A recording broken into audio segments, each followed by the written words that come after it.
Good afternoon, everybody, and I hope you're having a beautiful Sunday so far.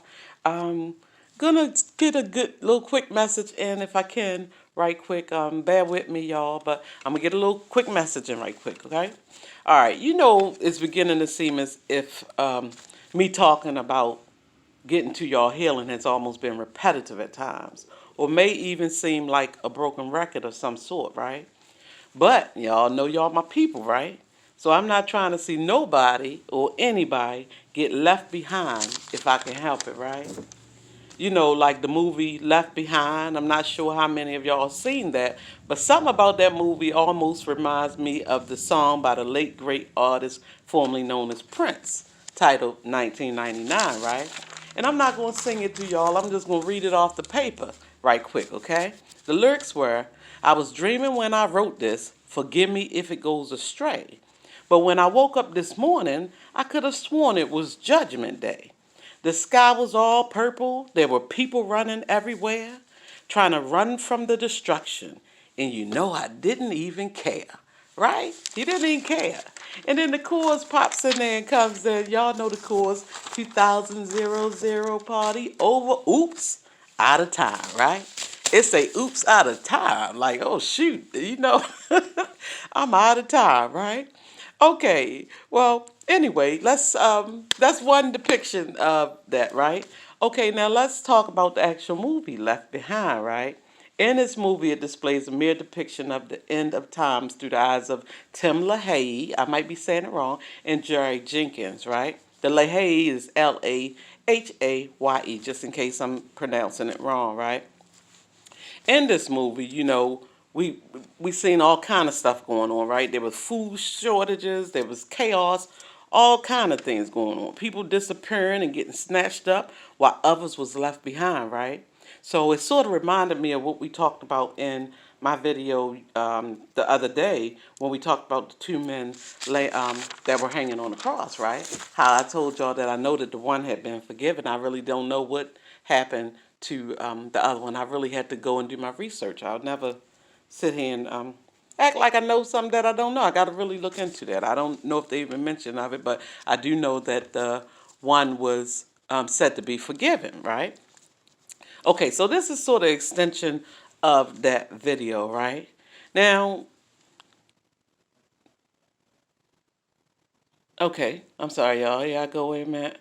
Okay, I couldn't understand that, so I'm gonna come back to it. Yeah, okay, I know what it was. All right, so for most of us, that is sort of our prediction, especially if you've taken the time to sort of run through or read Revelations, right? That is our prediction. Like the whole world, this all gonna happen, and then you know, it's gonna be everybody and that's gonna happen all at one time. But we all know that we all don't leave this earth, excuse me, at one time, right?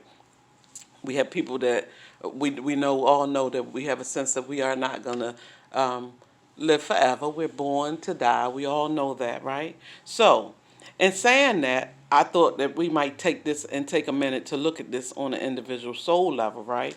We all know that at some point we all have to go, right? That's um, already known, right? And if y'all can remember, last Sunday I spoke about the body being your temple, right?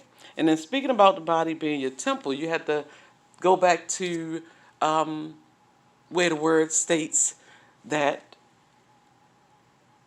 he will come like a thief in the night, right? Most time a thief in the night coming, you don't know they coming, right? And it also states that you will not know the day nor the hour, right? So when I see that, I'm saying to myself, so the way I see it, we might as well get ready, right?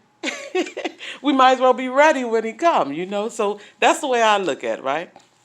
And I may not be doing this all the time with um, the talking about the healing, but y'all know most of my videos it is talking about some form of healing. I may not relate it to the Bible or anything like that, but that is most of my videos is based on trying to help somebody, right? Y'all know that, right? But I will be doing this periodically. I don't even know if I'm gonna be doing it periodically. Whatever come out, come out. Y'all know how that go. But anyway, y'all know that the devil ain't hardly sleeping out here, right? Because he's too busy out here creeping. So we can't sleep out here either. So it's like, we almost have to sleep with one eye open.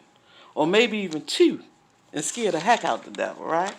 You know, I can remember a long time ago, a family friend when we was younger, she used to seriously sleep with both her eyes open, right?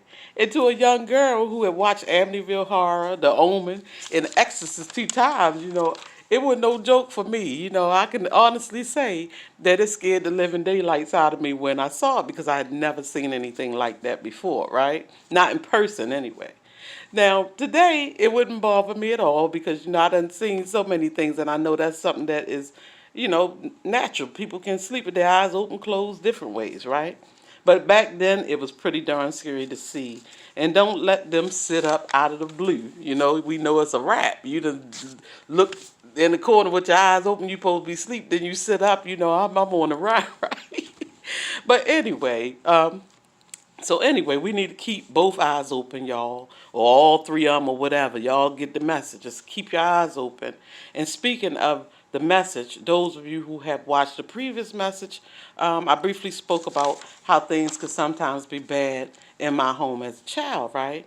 Well, through all of that, my mother prayed aggressively in order to make sure we knew the right way and make sure we had a connection to God, right? And we went to church. I don't care if it was a tent on a corner. Sometimes they did the big tents. We were there. Revivals, we were there. She was persistent and aggressive with it to make sure that that we had some sort of balance to come out of everything, right? That's the way I looked at it anyway. And I don't mind mentioning that part of my life because addressing it and acknowledging it can only help you to further your own personal healing, right? You have to address some of the things from your childhood and acknowledge it. So much thing happens, and even in families across the world where people don't discuss things, they don't talk about it or whatever, whatever. And some people may tend to keep it personal or whatever, but I don't mind sharing it because I feel like, if it's somebody else going through, you know, maybe it'll help them, right? You know what I'm saying? One beautiful human being once told me, like, it's okay to bring people along with you, right? Get your healing, but it's okay to bring somebody along with you, right? So I took them words very, very seriously, and um, yeah, that was a deep one, right? Because that came from somebody who I love dearly, right? Okay, and in these days and times, you must know that so many people, and children especially, who suffer with some confusion, chaos, and even worse things, have never even had the opportunity to have a proper introduction to God, right? They done took that out of schools, everything. Now, once you pray in schools, none of those things. And even a lot of them don't have any guidance. Why? Because sometimes, in some cases, their parents had not had guidance either, right? So I just want to say, so this is what brings us to how we have these results in our present day, right? you know. Anyway, back to what I was saying. But no matter how bad things could get, both my parents made sure we knew God.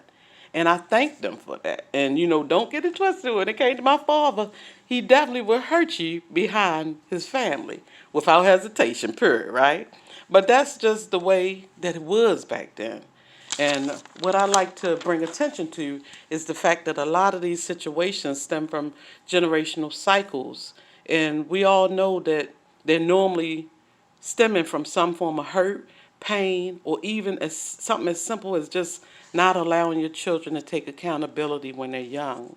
We do that and we love them, so it's mostly out of love, but in doing that, it can also damage them, right?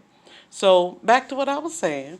Just know that my mother prayed aggressively for us, and not only did she pray for us even when she was alive, even after her death, when we began to go through some of her things, we found handwritten original personal prayers, which she prayed for us to stay connected to Christ and asked that we also were kept from all hurt, harm, and danger, asking for us to be protected. And I can tell y'all, myself seeing that after she was gone was very comforting. It was almost as if the prayer was still active, as you could almost picture her on her knees still praying. And in some form, like I said, I believe that her prayers in the midst of all that gave us some form of balance, right? So let's just say we ain't perfect, but let's just say we don't look like what we've been through, right? Anyway, I just wanted to tell y'all that to let y'all know not to forget to pray, right? Matter of fact, don't forget to watch as well as pray, right?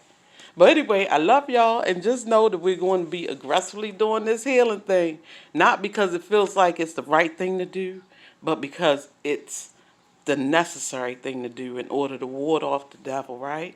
Especially for those of you who have never had that proper introduction, right? So let me just end this with this.